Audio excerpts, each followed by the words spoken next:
మీడియాపై కేసుల విషయంలో అధిష్టానం ఆరా. హడావిడిగా అరెస్టులు ఎందుకని ప్రశ్నించిన అగ్రనేతలు. ఎన్టీవీ వంటి మెయిన్ మీడియాపై ఎందుకు దురుసుగా ప్రవర్తిస్తున్నారని ఆరా. కేంద్రంలో ప్రతిపక్షంలో ఉన్నప్పుడు మీడియాతో సఖ్యతగా ఉండాలన్న అధిష్టానం. నిప్పులేనిదే పొగరాదు కదా అంటూ వ్యాఖ్యలు. జర్నలిస్టుల అరెస్టుతో ప్రజలకు తప్పుడు సంకేతాలు వెళ్తాయన్న అగ్రనేతలు. మెయిన్ మీడియా విషయంలో కొంచెం సంయమనం పాటించాలని సూచన.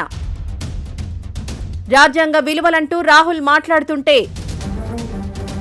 జర్నలిస్టుల స్వేచ్ఛను హరించేలా వ్యవహరించడం సరికాదన్న అధిష్టానం. డిజిటల్ మీడియాపై దూకుడు తగ్గించాలని హితబోధ. పదుల సంఖ్యలో యూట్యూబ్ ఛానళ్లపై కేసులు పెట్టడాన్ని తప్పుపట్టిన అధిష్టానం. డిజిటల్ మీడియా తిరగబడితే పార్టీకి నష్టం తప్పదని హెచ్చరిక. ఇప్పటికే అరెస్టులను ఖండించిన తెలంగాణలో కొందరు కాంగ్రెస్ నేతలు. ఏదైనా ఉంటే నోటీసులు ఇచ్చి విచారించవచ్చన్న అగ్రనేతలు. ఐఏఎస్ అధికారుల సంఘం ఫిర్యాదుపై కేసులు పెట్టడంపైన భిన్నాభిప్రాయాలు. ఎక్కడా ఫిర్యాదు చేయని మహిళా ఐఏఎస్ అధికారి. అధికారం ఉంటే దుర్వినియోగం చేస్తారని సంకేతాలు వెళ్తాయన్న అధిష్టానం.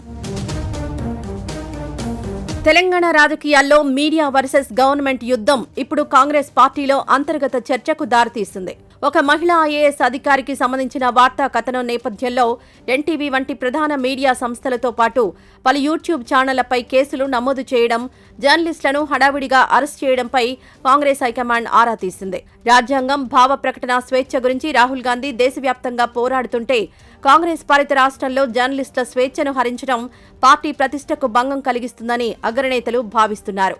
అధికార దుర్వినియోగం చేస్తున్నారనే సంకేతాలు ప్రజల్లోకి వెళ్లకుండా ఉండాలని రాష్ట్ర నాయకత్వానికి గట్టి హెచ్చరికలు జారీ చేసినట్టు తెలుస్తోంది. మీడియాపై జరుగుతున్న వరుస దాడులు, అరెస్టులపై కాంగ్రెస్ హైకమాండ్ తీవ్ర అసహనం వ్యక్తం చేసింది. ప్రజాస్వామ్యంలో మీడియాను నియంత్రించడానికి అరెస్టులు ఏకైక మార్గం కాదని అగ్రనేతలు స్పష్టం చేశారు. ఏదైనా అభ్యంతరకర కథనం వస్తే చట్టపరంగా నోటీసులిచ్చి వివరణ కోరాలే తప్ప అర్ధరాత్రి అరెస్టులు చేయడం వల్ల ప్రభుత్వానికి చెడ్డ పేరొస్తుందని వారు హెచ్చరించారు. ముఖ్యంగా ప్రధాన మీడియా పట్ల ఇంత కఠినంగా వ్యవహరించాల్సిన అవసరం ఏమొచ్చిందని రాష్ట్ర నేతలను ప్రశ్నించినట్లు తెలుస్తోంది. ఈ కేసులో ప్రధానంగా చర్చకొచ్చిన అంశం బాధితురాలి మౌనం. ఒక మహిళా ఐఏఎస్ అధికారిపై కథనం వచ్చినప్పుడు ఆమె స్వయంగా ఫిర్యాదు చేయకుండా ఐఏఎస్ అధికారుల సంఘం తరపున జయేష్ రంజన్ ఫిర్యాదు చేయడంపై అధిష్టానం భిన్నాభిప్రాయాలు వ్యక్తం చేసింది. అసలు బాధితురాలు బయటకొచ్చి ఖండించకపోవడం వల్ల ప్రజల్లో ఆ వార్త నిజమేనేమో అనే అనుమానాలు బలపడే అవకాశం ఉందని అగ్రనేతలు అభిప్రాయపడినట్లు తెలుస్తోంది. ఐఏఎస్ అధికారుల సంఘం ఇచ్చిన ఫిర్యాదుతో ప్రభుత్వం ఇంత వేగంగా స్పందించడం తప్పుడు సంకేతాలను పంపుతుందని వారు అభిప్రాయపడ్డారు. దేశవ్యాప్తంగా రాహుల్ గాంధీ రాజ్యాంగ విలువలు, పౌర హక్కుల గురించి గళమెత్తుతున్నారు. ఈ తరుణంలో తెలంగాణలో జర్నలిస్టుల స్వేచ్ఛను హరించేలా ప్రభుత్వం వ్యవహరించడం పార్టీకి ఇబ్బందికరంగా మారింది. ఒకవైపు ప్రజాస్వామ్యం ప్రమాదంలో ఉందని చెబుతుంటే మరోవైపు కాంగ్రెస్ ప్రభుత్వ అధికారులు ఉన్న చోట జర్నలిస్టులను జైల్లో పెట్టడం ఏంటి అని హైకమాండ్ నేతలు నిలదీసినట్లు సమాచారం.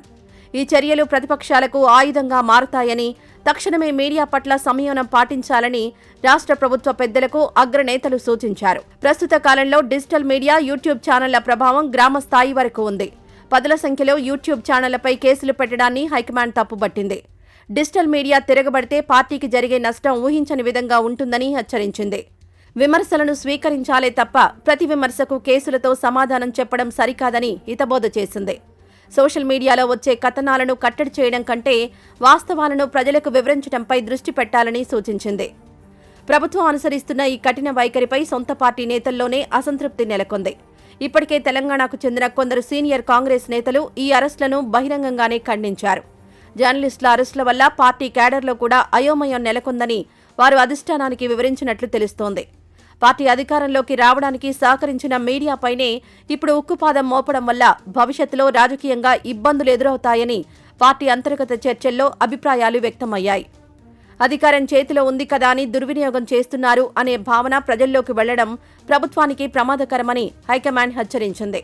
నిప్పులేనిదే పొగరాదు అనే చందంగా మీడియాను భయపెట్టాలని చూస్తే అసలు విషయం పక్కకు వెళ్లి ప్రభుత్వంపై వ్యతిరేకత పెరుగుతుందని అగ్రనేతలు విశ్లేషించారు. ఇప్పటికైనా మీడియా సంస్థలతో సయోధ్యగా ఉండాలని, ఏవైనా తప్పుడు కథనాలొస్తే చట్టపరమైన పద్ధతిలో ఎదుర్కోవాలే తప్ప దురుసుగా ప్రవర్తించవద్దని రాష్ట్ర నాయకత్వానికి స్పష్టమైన ఆదేశాలు అందినట్లు తెలుస్తోంది.